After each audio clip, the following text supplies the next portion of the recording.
And we're live right now. Right now. And I'm back.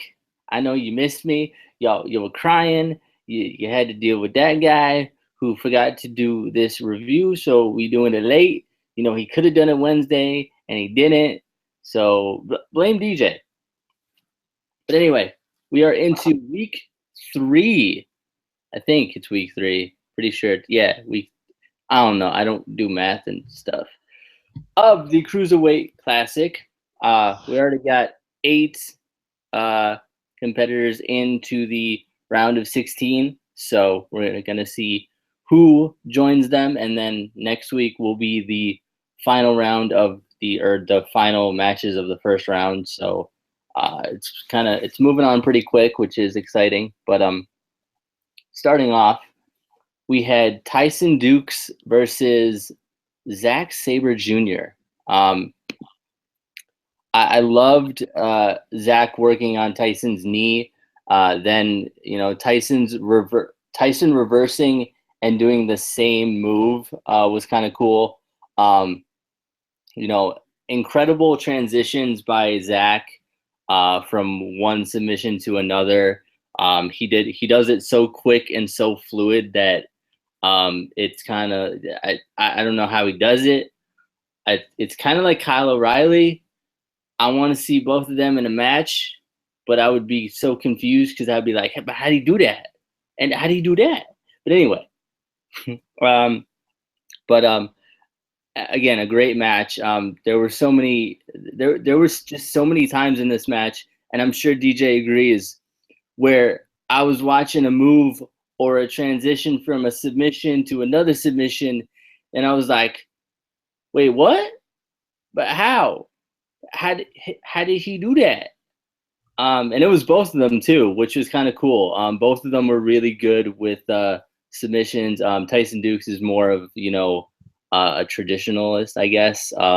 More with the basics and stuff like that. But I loved how also I felt like the match in general had a bit of a slow, methodical pace to it, but the transitions and the reversals and everything were really quick, which kind of made it, it wasn't a super fast match you're used to in a cruiserweight match, but it kept you entertained.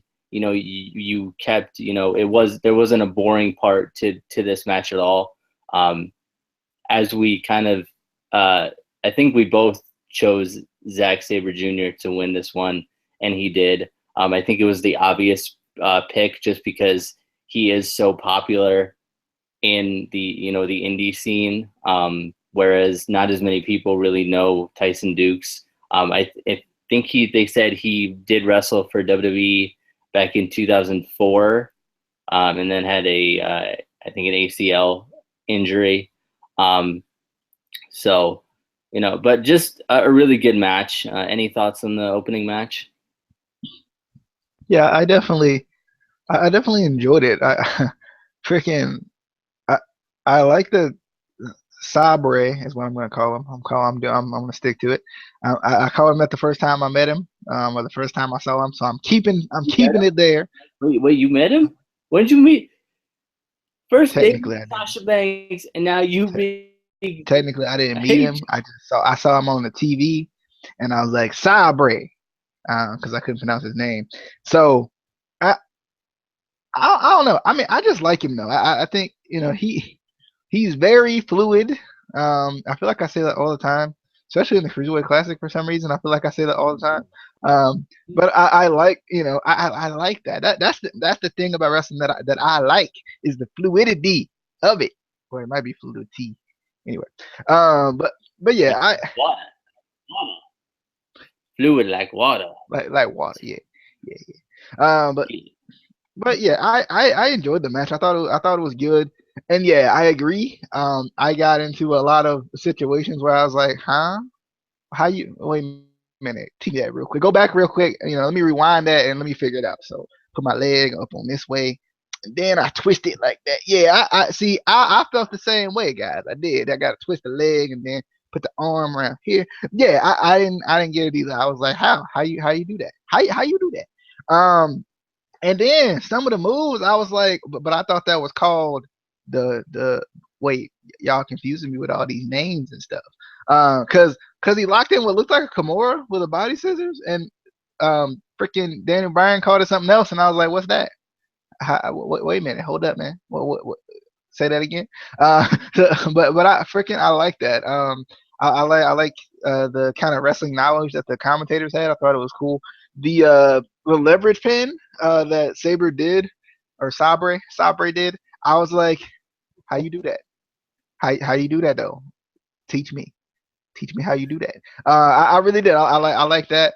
Um, and then the Uma Plata, Uma Plata, Uma Plata, Uma Plata. How you do that? Like I'm just like I'm like, what's that? Wait, huh? So I just enjoyed this match though. It had a lot of moves that I can't pronounce, that I can't say, but I thought it was a good match. Good way to start the show. I would have expected Zack Sabre to be the main event, but poor Sabre. He got to open up though, which isn't bad. I think you either want to be the opener or you want to be a closer, right? Like one of the two. You don't want to be in the middle. I mean, Nobody wants to be the middle child. that's true. That's true. I also thought it would be the main event. Side note, is he related to the Sabre hummus peoples? Because I just wondering. I was at the grocery store. I saw the hummus and it said Sabre, and I was He like, might be. Zack That Sabre. actually, that's a good point. He might be. Two, before I forget, because I will forget. I want Tyson Dukes to get signed. I really do. His story really touched me right in the heart, right in here, right in this area. And I want him to get signed because I feel like for some reason he's not, and he's worked so hard to get back. You know what I mean? Like it was an unfortunate situation that happened to him that took him out of WWE. So I'm just hoping, just throw the branch out there, just dangle it a little bit. He'll grab it. He'll be like, oh, I kind of want all these guys to get signed, considering they bringing back a cruiserweight division, so they need a division. Yeah, I'm just saying. But anyway, moving on, we got Drew Gulak versus Harv Sira. I was excited for this match. Another match with some nice submission work. I also liked the handshake after one of the submission reversals by Sierra. That was kind of cool. Just kind of that show of respect type of thing. I really, through watching this match, obviously I wanted Drew Gulak to win because I think we both picked him to win in the first round. But I still found myself kind of rooting for Harv just as kind of an underdog. Because he showed some really good stuff in this match. I would definitely love to see him again. WWE sign him. Sorry, I had a thing in my throat. But Harv's springboard moonsault on the outside almost missed. It was really high up, and I was like, bruh, you need to aim that better, or you gonna hurt yourself. But obviously, Drew Gulak wins. Again, another guy that is a little bit, I don't want to say more popular, but more, I feel like, well known in the indies around. But again, I really hope all these guys kind of get signed at least at some point. But definitely a good match. Not quite as good as the opening match, but it was definitely entertaining still. Any thoughts on this match? yeah, I definitely agree with all those points. It wasn't as entertaining as the first match, but I think it was a slower. It was like I think it was even slower than the other match. Felt like it kind of as the show went on, the matches got slower and slower and slower. It was weird because we were so used to seeing like the week before, especially week one. It was like it seemed like it was very fast paced. If I'm not mistaken, I'm thinking week one was really fast paced. But you know, I liked it because it was a different like at least you're not seeing the same thing over and over again. If they're all fast paced, it's gonna get repetitive. So I like that. This was a slower show. It wasn't a bad thing. That Drew Gulak jacket though. Let me get one. Let me get one. I need one to wear on a regular basis. During the winter time especially. It's got the little string on the front. It looked like a little karate jacket. I was like, I need that. Let me get that. I like that though. I like that he had his own little jacket. I was like, okay, I see you. But yeah, this was a very submission based match, but I enjoyed it. I thought I like watching submission wrestling. So it's always fun to see unique submissions. I think that's one of the things I like seeing more than anything because a lot of times you see the same submissions over and over and over again, especially in like the mainstream. So when you get something like this, you see a lot of unique maneuvers, and I like that. But yeah, Gulak did win, and I wasn't really surprised. I had a feeling he was going to win. I know he's pretty popular. I hadn't heard of him before now, but I know he's pretty popular elsewhere, I suppose. So I thought it was a good match though. Yeah. So moving on, we got Anthony Bennett versus Tony Nese. Anthony versus Tony. Tony versus Tony. Anthony versus Anthony. I don't know. But first of all, watching this match, I would definitely love to see like I said, I'd love to see all these guys signed, but I would definitely love to see Anthony Bennett more signed to like NXT. I feel like he would be one of those guys, really good kind of. I feel like he needs a little bit more development. I love the character, love the double sunglasses, the kid and play thing. It works, even though like most of the fan base now are kids that are not going to understand that reference and have never seen that movie. But it's okay. It's cool. Whatever. But anyway, so I would definitely love to see him in NXT. He definitely seemed a little bit outmatched with Tony Nese in this match, I felt like.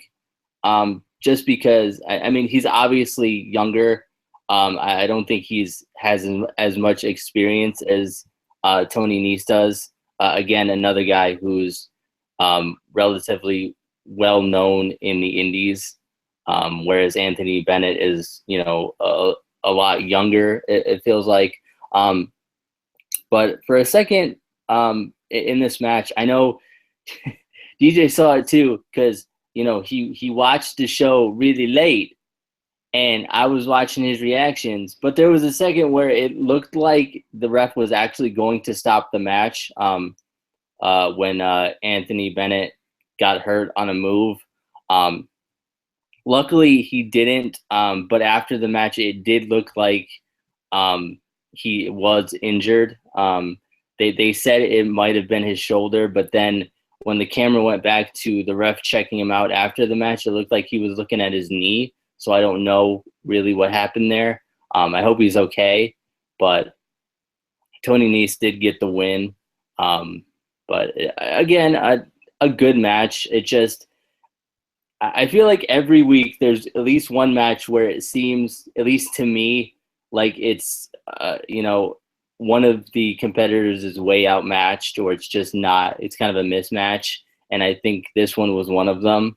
Not saying that Anthony Bennett isn't good. It's just, it didn't seem like a equal match to me. But it was still a really entertaining match. But DJ? Yeah. So you saying the Anthony Bennett? He's like who's that? Is it Iman Shumpert? Is that? I think that's what it is. He's like Iman Shumpert with the hairdo and stuff. That's what you're saying, right? You ain't talking about like kid and play or nothing like back in the day.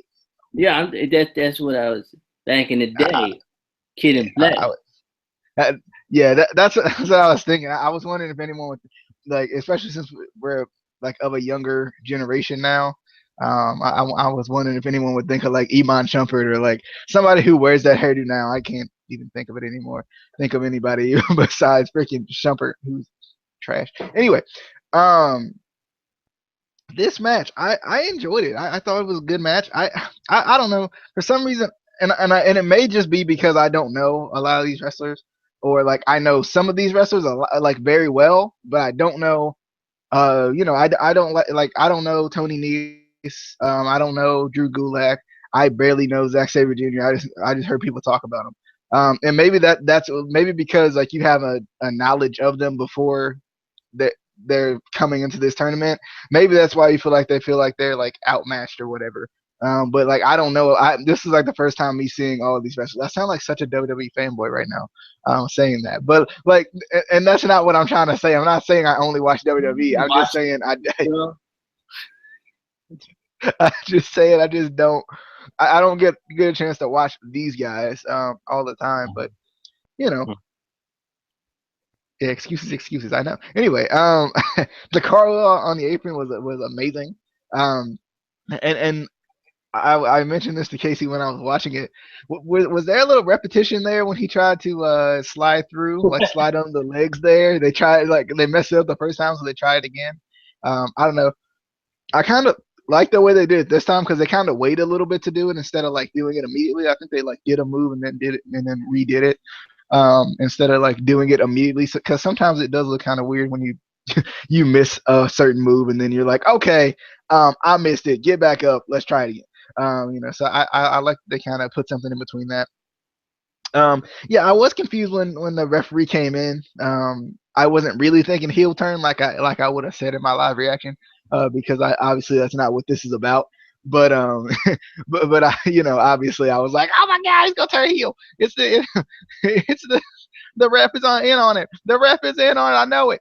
Freaking who was the referee for this match? Was it Charles Robinson? Because if it was, that would have been really funny. Anyway, because Charles Robinson is kind of a crooked ref anyway. I can't remember. I know he refed one of the matches. Yeah, that's what I was thinking. I was like, I know he refed one of the matches, but I can't remember which one it was. But yeah, Tony Nese was at that 450 splash. I was like, all right, I see you. I see you. I like. I don't know. Overall, this show to me, it just didn't, in my opinion, didn't feel like it was as good as the previous two shows, right? Like when you compare them side by side, it really it was still good, but it just wasn't as good to me. I don't know what it was. Because at first when it first started out, I wasn't even impressed by Sabre. I feel so bad calling him Sabre, just because I feel like I'm one of those guys who has no idea who he is, and I'm like mispronouncing his name.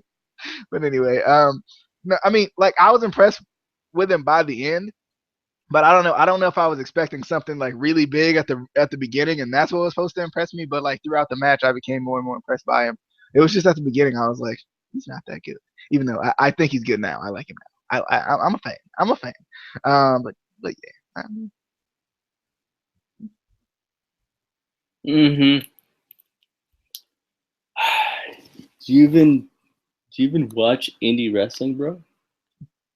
God, you're such a WWE mark. I bet your favorite wrestler is John Cena. Anyway, as I sit here with my Roman Reigns shirt on right now, I feel like the typical WWE fanboy right now. Like I'm not even like I try to watch the indies as much as I can, but I feel like one right now for some reason. It happens. He's never watched an indie show in his life. Anyway, moving on to the main event of the evening. Raul, as DJ says, Mendoza, but it's Mendoza. It's versus the Brian Kendrick. We were kind of talking about Brian Kendrick a little bit before we came on air or on stream or whatever you want to, and I don't know. But I love kind of the unpredictability of him and his character. I feel like he would be an interesting heel because he's had some different characters from his first debut and his teaming with Paul London, and then he had that like guru gimmick thing that was kind of weird, and please don't bring that back. But I feel like he'd be a really interesting heel. Just the way his character is already, I feel like it would be kind of interesting, almost in a way like a Bray Wyatt, but completely different. I don't know, but if they signed him, I would definitely love to see them kind of maybe do a heel run with him just to see how it goes, because I think that would be interesting. But very impressive speed and agility from Mendoza. I was very impressed with him. The submission with the Cesaro swing was one of the most amazing things I have ever seen. Why have they not done that before? But I think, and this is just me, DJ will probably completely disagree, I think this was probably the best main event in this Cruiserweight Classic that we've had so far. There's been a lot of better matches in the past 2 weeks, but as far as the main events go, I think this one was probably the best. And whatever DJ says is invalid, and he doesn't even watch indie wrestling, so how would he know what a good match is? But the Brian Kedrick does win, so he's moving on. Go ahead. Go ahead. What was the first main event? I can't remember. Was it Ibushi? No. I think it was Ibushi. I thought that was the second one. What was the second one? Been too many matches. I don't remember, but it was good. I disagree. This match was horrible. No, I'm just kidding. I did. I like this match too. I think this was the best match of the night, probably. I'm thinking, yeah, more than likely. I liked the little spinning knee bar thingy. That's what I called it. God, I feel like such a heavy mark today. I can't even like call moves tonight. I don't even know what anything is. But yeah, I like that little. Michael Cole. Oh goodness. The slide through springboard. Oh. Oh, yeah, that was amazing. Wow! I was so hyped. That was my literal reaction. I was so hyped when he did that. I was like, okay, I see you.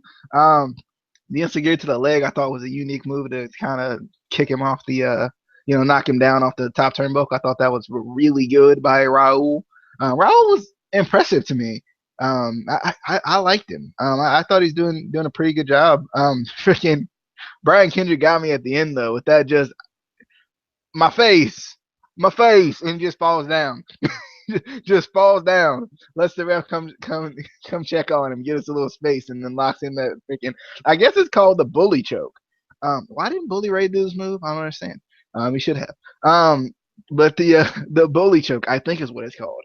Now, indie specialist, please let me know if I'm wrong. But yeah, I thought this match was good. I liked it. I'm glad that the Brian Kendrick is moving on.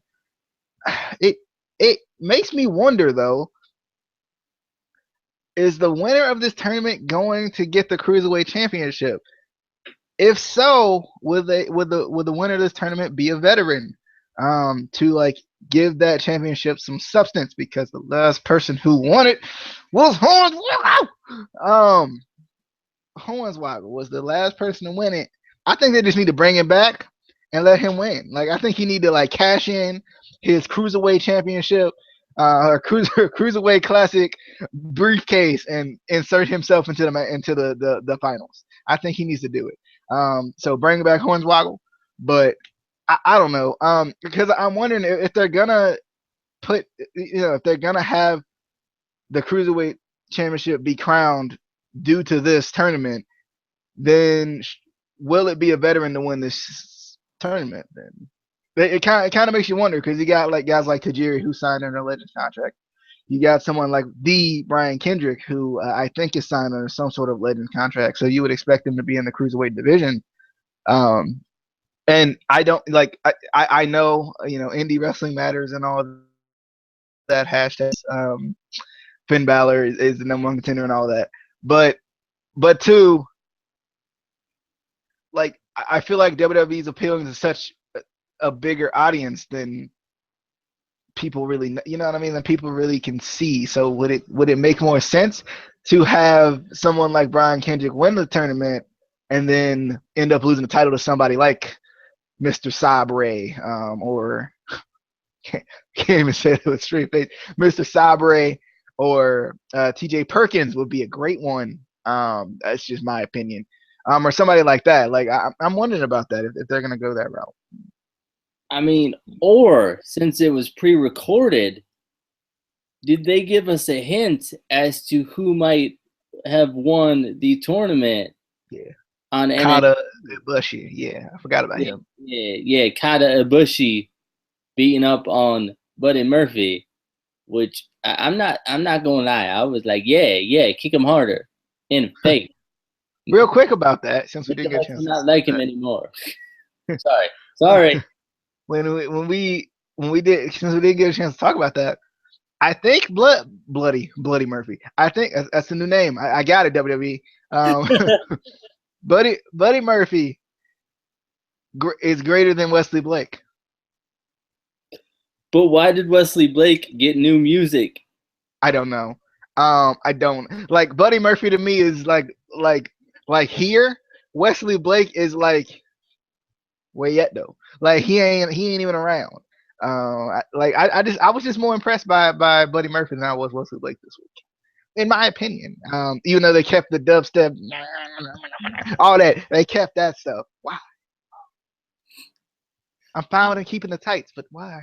Why the same music? I don't know. I mean, I definitely agree. I thought from the beginning that Wesley Blake or Buddy Murphy was better than Wesley Blake. I mean, the man wore pigtails for no reason. So how can you take him seriously? I'm sorry. But yeah, I don't know. I was excited first when I saw that Wesley Blake had new music because I was like, oh, maybe they're giving them their own identities and splitting them up. And then freaking Buddy Murphy had the same music, and they both basically got destroyed in their match. And I was like, why are you hating on them? Why WWE? Why? I don't know. But anyway, that was your week 3 review of the C, the W, and the C. And pretty good week. All in all, I think it was an okay show. Wasn't the best. The previous 2 weeks were definitely a lot better. And I'm hoping from the matches that we have remaining, I feel like next week's going to be really good. It's going to be really nice to see Tommaso Ciampa just running knee all in the face of Johnny Gargano, all up in it. Get it. Yeah, I'm so excited. I'm excited to see running knees galore. I mean, but Johnny Wrestling is going to take Tommaso Ciampa to school. No, it's Tommaso Wrestling. It's Johnny Wrestling. It's not though. He not as good as Tommaso. Tommaso gonna come in there. He gonna hit him with the running knee. Bow. He gonna hit him with another one. Bow. And then another one. Bow. Yeah, it's gonna happen just like that. That's what it's gonna sound like. That's gonna be the sale. Bow. We gonna see about that.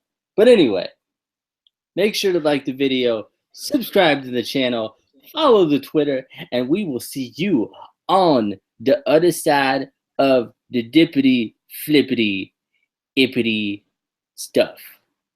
Yeah.